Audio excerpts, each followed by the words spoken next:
Chapter 1. It's here. Judgment Day. Being asked, "Are you still watching?" by Netflix is modern-day doomsday. If you answer no, you're destined to move on to better things.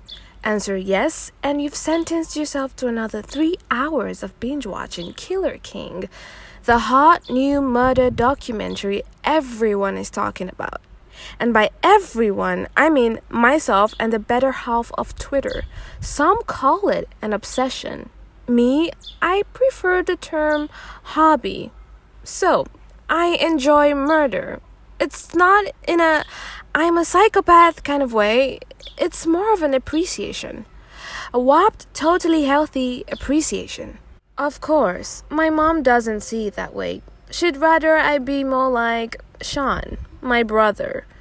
It's not enough that I'm best friends with him and his girlfriend.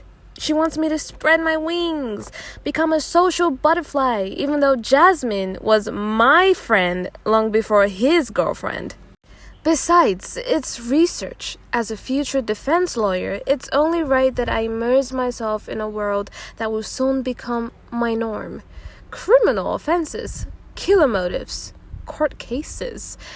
These are all things that excite me, and Willis, I didn't go as far as to write it on my application at Penn University. It definitely counts to its extra credits. So, yes, in answer to Netflix's question, I am still watching. And damn it, I do not appreciate being judged. I bet Matt Murdock never received this amount of scrutiny. Ellie Woods, too. Helena? Questions Mom, poking her head around my bedroom door. Her raven hair hangs in long, wet ringlets, much like my own does after washing it. I don't say it a lot, because personality-wise, Mom and I are chalk and cheese. However, we do look a lot alike. Same blue eyes, pale skin, long legs. The only physical difference is our nose. I happen to inherit that from my father, whom I see twice a year in the Bahamas, or at least that's what I'm told. Personally, I don't see it. Showers free. Wait, you mean to say the unwashed look isn't working for me? I ask, already leaving the safety of my bed to grab a towel. I know how to take a hint. Sorry to be the bearer of bad news, honey. Yeah, I reply, kissing her cheek as I breeze past. You finished for the day? Nope. Last class is in 20 minutes. Mom teaches yoga for a study-turned-studio 4 days a week. It's her latest gig, although I must say it suits her. Sean set it all up for her, being the most patient among us, and off she went in pursuit of her latest career change. It usually lasts 6 months before she sets out on a new challenge, but next week marks 8, and I'm holding out hope. Not that it really matters. On paper, Mom is filthy rich and doesn't actually need to work. As the only living daughter of Frederick Gallagher, she inherited the lot when he passed away 10 years ago. Thousands, if not millions, sits collecting dust in her bank account, just waiting for Sean and I to jet off to college. But she is fickle, a busybody, and she constantly needs to be doing something. "Wanna join in?" she asks, seeming hopeful. "Sure. My unwashed hair won't deter business, will it?" "Such a smartass," she retorts. "I get it from my mama." I'm rewarded with a wicked smile and devilish wink. "Go persuade your brother to join in too. He could do with a break. He's been studying all day." Sean isn't actually hers. He is a result of one of Dad's many affairs back in the day and was dumped on her doorstep one afternoon. Mom, having no option, took Sean. Then 6 months in and loved him as her own. A year later, Dad bailed, leaving her with nothing to do but to single-handedly raise 2 young children. There's only 2 months between us, which is a testament to the kind of person Dad is. Careless, irresponsible, adulterous. Unfortunately, time hasn't changed him. Studying isn't a bad thing, I explain, making my way down the hall. Just FYI. I don't bother knocking before I enter Sean's bedroom, finding him slumped over his desk. Navy blue paints his walls, not a single poster covering them. He's an organizer, a neat freak, and as much as I hate to admit it, the sensible one in our trio. Mom wants us to do yoga. Yoga? Yeah. He groans. Seriously? Uh-huh. He releases a long sigh and closes his textbook, knowing better than to deny our mother. Mao's brown curls sit tousled atop his head, neat and precise, everything mine isn't. Earthly brown eyes meet mine in a desperate plea of, how the hell do we get out of this? Only we both know there's no escaping. Once Mom sets her mind to do something, there's no stopping her. I guess we're doing yoga then. I follow him downstairs and enter Mom's studio. Overwhelmed by the amount of women present, all clad out in nylon. It's like an episode of Fame with all the leg warmers and sweatbands. Seriously? It's yoga, not boot camp. All right, ladies, prompts Mom, getting a flock into formation. Let's get warmed up. She goes to turn her music on and catches Sean and I lingering in the doorway. My babies! Oh, geez. Grab a mat and find a space. Sean leads the way and awkwardly finds a space next to Mrs. Jones, our guidance counselor at school. She's a lovely lady, kind, shit at yoga. He looks up and gestures for me to join him, which I do so with great difficulty. There's hardly any room, and every so often I bang my arm on the wall. Inhale, instructs Mom, positioning her hands in front of her chest in a pray-like motion. And exhale. Allow your mind to empty of your daily stresses. Yoga is my daily stress, whispers Sean, making me smile. You think you've got it bad? I was one episode away from finding out who the killer was. Oh, please, you already know who did it, he argues, moving into downward dog. I join him in pushing my ass in the air and twist my head to one side. My bets are on the uncle. It's always a family member. Not always, I insist, transitioning into child's pose. That's actually a misconception. Sean smiles. Do you sometimes wish we lived somewhere different? I ask. Why? Because nothing interesting ever happens here, I moan, stretching out my back muscles. And that's the God's honest truth. Oak Valley, Michigan, is the dullest place to have to live. There's only one high school, one post office, one coffee bar, and one shopping complex. Although calling it a shopping complex is a stretch, if you ask me. The people here ain't so bad. Sometimes I feel like a jack in a box, ready to explode.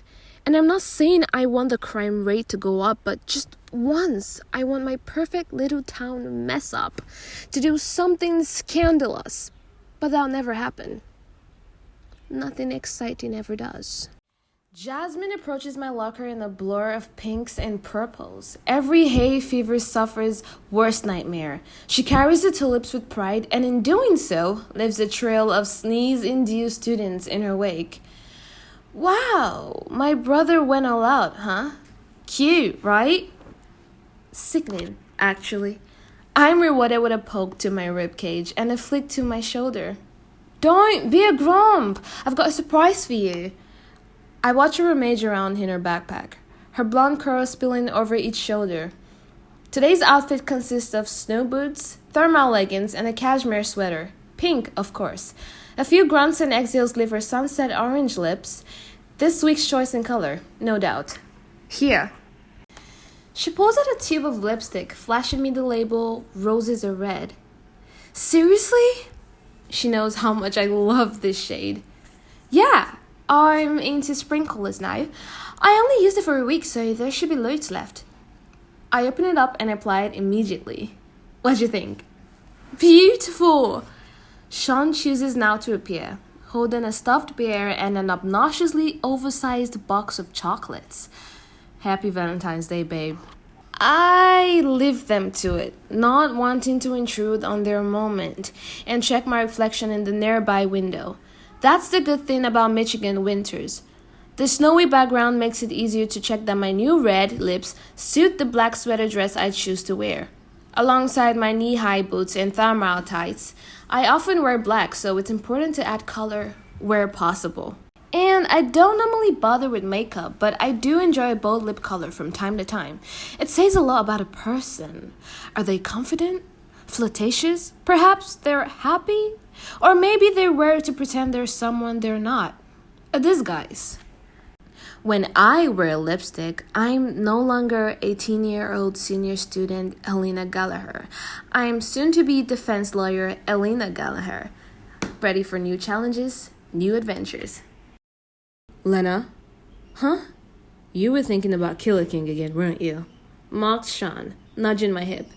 Oh my god, I can't believe it was the uncle, yells Jasmine. I never saw it coming. It was so obvious, I protest, grabbing the books I need for class.